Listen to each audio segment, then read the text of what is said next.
Salam, selamat datang di channel Melek Hukum, ngobrol santai tentang peristiwa hukum. Ini kemarin ada berita lanjutan yang kemarin untuk restoratif justice. Iya. Akhirnya udah keluar SP3-nya. Kemudian dalam waktu 3 hari diberitahukan kepada pengadilan, kemudian ketua Yang jadi pertanyaan, kalau menurut peraturan Polri nomor 8 tahun 2021, tudingan terhadap ijazah atau dugaan makar, ataupun fitnah, ataupun pencemaran nama baik, ya. itu karena berdampak luas. Menurut Pak Budi, kasus Egy Sujana ini apakah benar-benar telah memenuhi syarat formil dan material dari restoratif justice itu sendiri?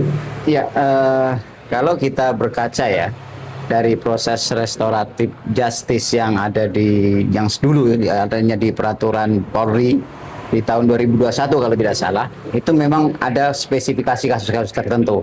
Nah, tetapi kemudian ketika berlakunya ya per tanggal 2 Januari kemarin kan berlaku KUHP dan KUHP baru.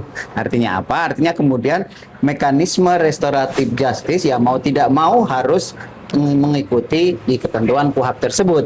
Di mana di situ disebutkan bahwa di situ hanya terbatas kepada ya pasal-pasal ketika terjadi tindak pidana ini kan di KUHP sudah dijelaskan di pasal 77 atau berapa gitu di ketentuan ketika terjadi restoratif justice tersebut.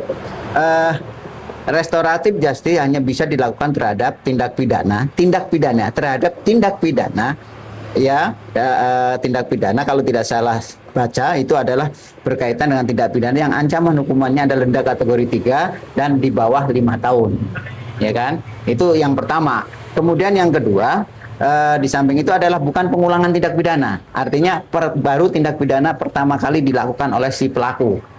Nah, kemudian di belakangnya di situ ada mekanismenya bagaimana caranya. Memang di situ kemudian ketika restoratif justice itu terjadi atau disepakati dalam proses antara para pihak di situ, karena di situ disebutkan adalah mekanismenya itu adalah melibatkan korban, ya kan, kemudian pelaku dan penyidik. Nah, di dalam mekanismenya juga disebutkan juga bisa muncul itu apakah mulai dari korban, pelaku, atau bahkan ditawarkan oleh penyidik. Nah, kalau dari sisi itu, kalau pertanyaannya kemudian adalah apakah memenuhi kualifikasi dari ketentuan KUHP, kita lihat dulu apa tindak pidana yang disangkakan kepada terdakwa ini, ya kan? Kepada tersangka ini, misalnya tersangka Egy Sujana, apakah benar ya itu berkaitan dengan pencemaran nama baik, undang-undang transaksi elektronik, ya kan? Atau kemudian apa?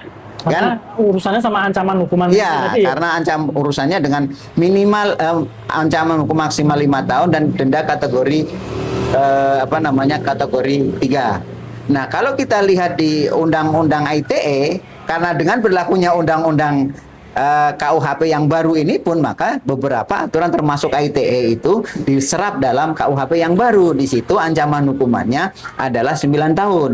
Tetapi kalau pencemaran nama baik, ya kan, itu adalah memang di bawah kategori denda 3 dan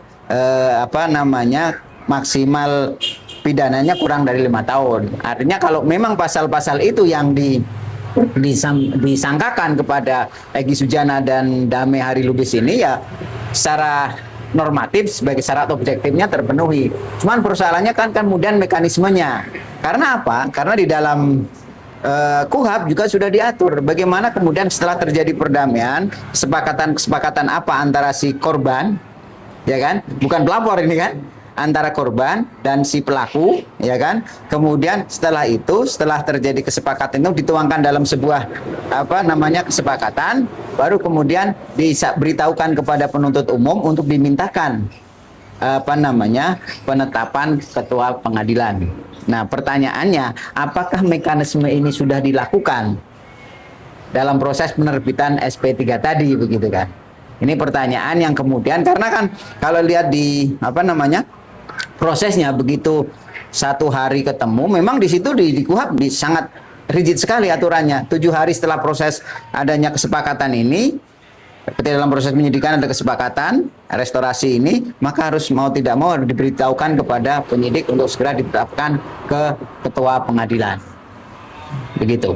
Baik, artinya ini syarat formil dan materialnya kita nggak ngerti ya, karena pasal yang dituduhkan yang Ya, manapun tidak ya, transparan kan gitu, nggak ngerti yang mana.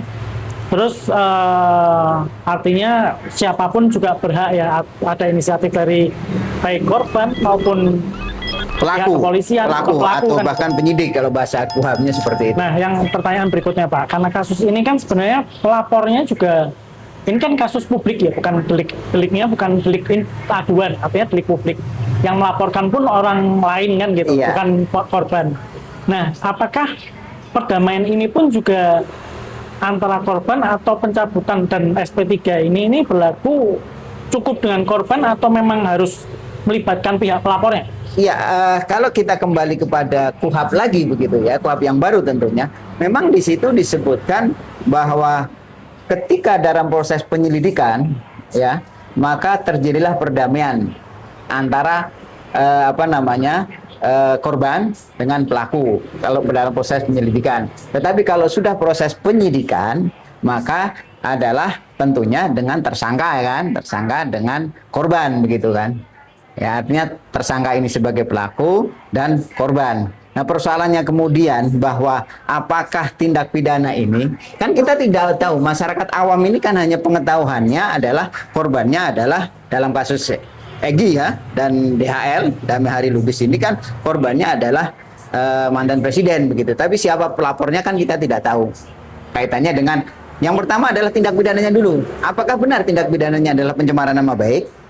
Ya kan? Kalau pencemaran nama baik kan berdimensi subjektif. Tapi kalau undang-undang ITE, ya kan bukan subjektif lagi, tapi delik umum begitu kan, seperti itu. Atau kemudian yang lainnya ada beberapa pasal kan katanya pasalnya berlapis gitu. Nah, tinggal mana karena ini dalam proses masih dalam kewenangan penyidik, tinggal kewenangan penyidik mana. Persoalannya kemudian kalau terjadi SP3, ya kan? Apakah mekanisme yang sebagaimana tadi setidaknya di KUHP itu sudah dilakukan? Karena kalau kita kembali kemudian ketika mekanisme RJ ya, MKR kalau dalam istilahnya mekanisme restoratif justice dilakukan dalam proses penyidikan nanti berdasar Perma ya nomor 1 tahun 2026 itu harus diberitahukan, dimintakan penetapan ke pengadilan. Nah, dalam kurun waktu tadi 7 hari setelah proses perjanjian mekanisme restorasi tadi, kemudian dalam waktu 3 hari diberitahukan kepada pengadilan, kemudian ketua pengadilan menentukan dalam waktu 3 hari juga menetapkan apakah ya penghentian penyidikan itu yang berdasar MKR, berdasar mekanisme restoratif justice tadi sesuai dengan ketentuan-ketentuan FAB tadi. Artinya secara objektif diteliti apakah peraturan tindak pidananya sesuai dengan ketentuan-ketentuan itu dan lain sebagainya. Artinya endingnya dari SP3 karena MKJ mekanisme restoratif justice tadi adalah berkaitan dengan ketua pengadilan untuk menetapkan apakah dengan ketetapannya begitu apakah penghentian penyidikan yang berdasar RJ itu sudah sesuai dengan ketentuan mekanisme restoratif justice. Artinya endingnya ada di ketua pengadilan. Baik, sebenarnya RJ ini kan banyak yang mengkritisi sebenarnya Pak. Iya. Artinya kadang digunakan sebagai jalan pintas. Apakah ini justru menguatkan kepastian hukum atau justru ini sebagai hal yang melemahkan dalam sistem hukum kita? Kalau kita melihat dari sisi itu ya memang kekhawatiran banyak teman-teman terutama kalangan akademisi begitu atau yang pemerhati dalam hal pemerhati hukum pidana berkaitan dengan pelaksanaan bagaimana penghargaan terhadap hak-hak ya korban, hak-hak tersangka itu memang kemudian menjadi sebuah pertanyaan besar. Karena kalau kita berbicara tentang RJ, apalagi sudah dimulai dari proses awal penyelidikan, belum ada tindak pidananya, yang hanya berupa perdamaian saja itu pun akan jadi persoalan. Nah ini kalau kemudian sebagian orang mengatakan bahwa ini adalah bentuk-bentuk yang tidak kontraproduktif dari proses pencarian keadilan, bisa terjadi. Karena apa? Karena ya masyarakat kita itu kan dianggap tidak tahu begitu. Artinya masyarakat ini apalagi pelapor, ya kan? Pelapor, kemudian korban atau bahkan pelaku. ya. Pelaku ini kan tidak tahu dalam proses penyelidikan itu, tidak tahu ancaman hukuman apa atau tindak pidana apa yang akan diberlakukan. Tapi kemudian ujuk-ujuk dalam proses penyelidikan sudah ada RJ, entah dari mana asalnya, apakah itu dari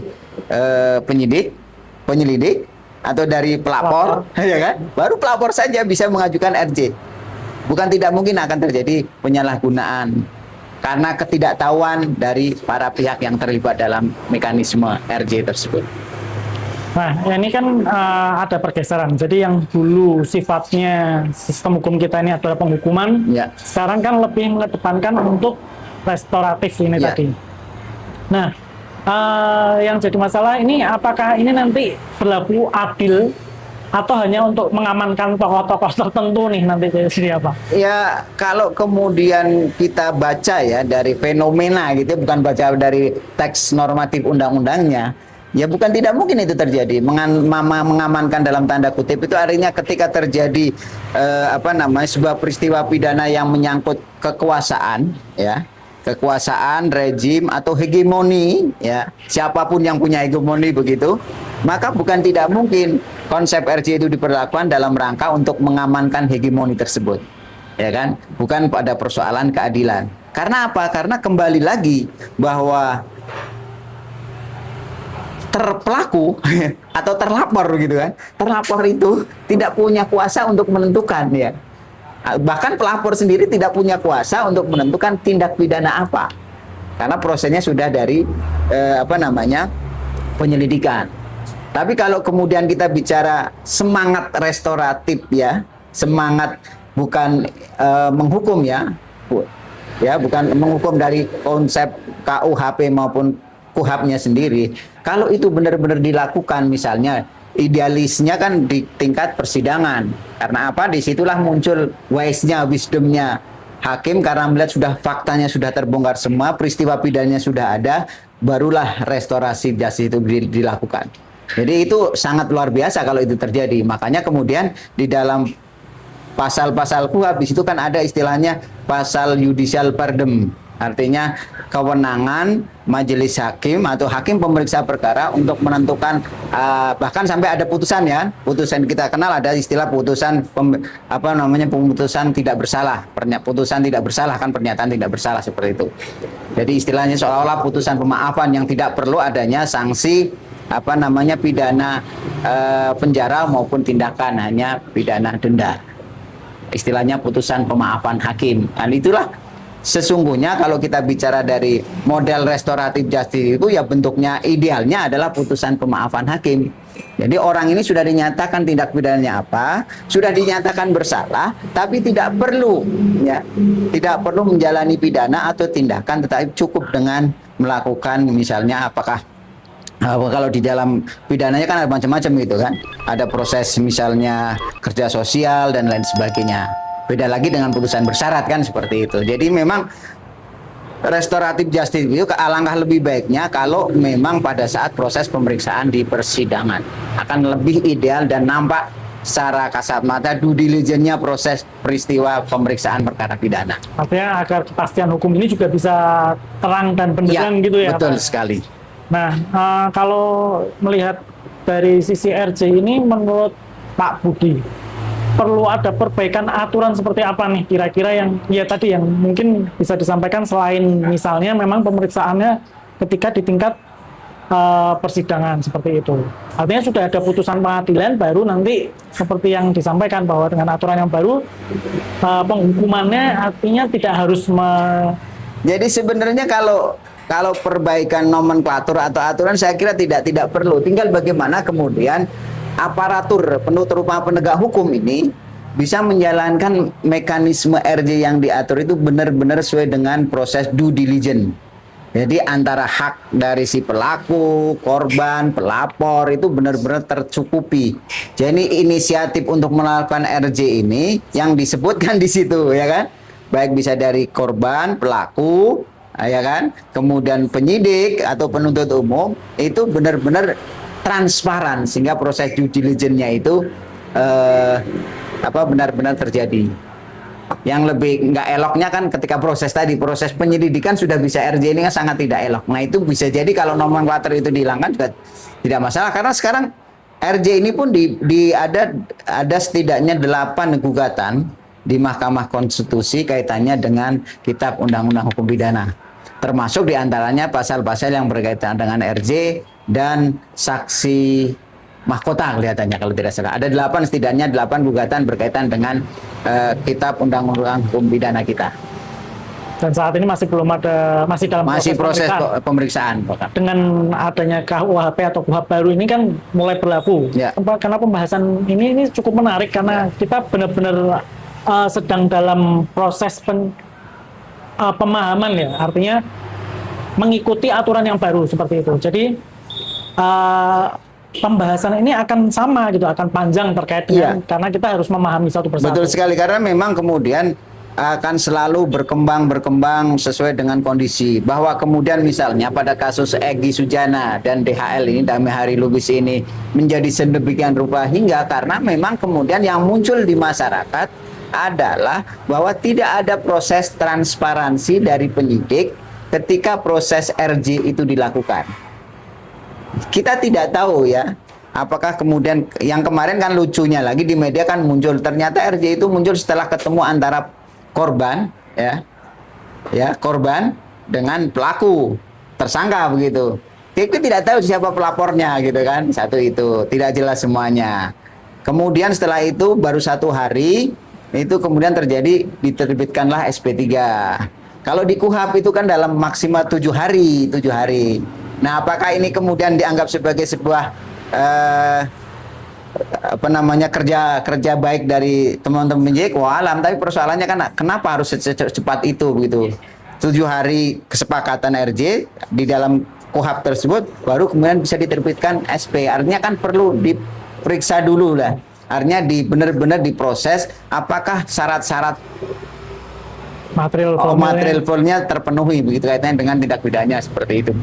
Artinya ada proses due diligence yang transparan kepada masyarakat pada umumnya. Baik, mungkin ini yang bisa kita sampaikan Pak. Sebelum ditutup mungkin ada yang perlu disampaikan pada para pemirsa Melek Hukum. Apalagi ini kaitannya dengan hal-hal yang sifatnya sedang dalam pantauan publik seperti itu. Artinya perlu transparansi. Mungkin ini yang bisa kami sampaikan. Terima kasih untuk penonton setia Melek Hukum. Sekian dari kami, salam. Salam, terima kasih.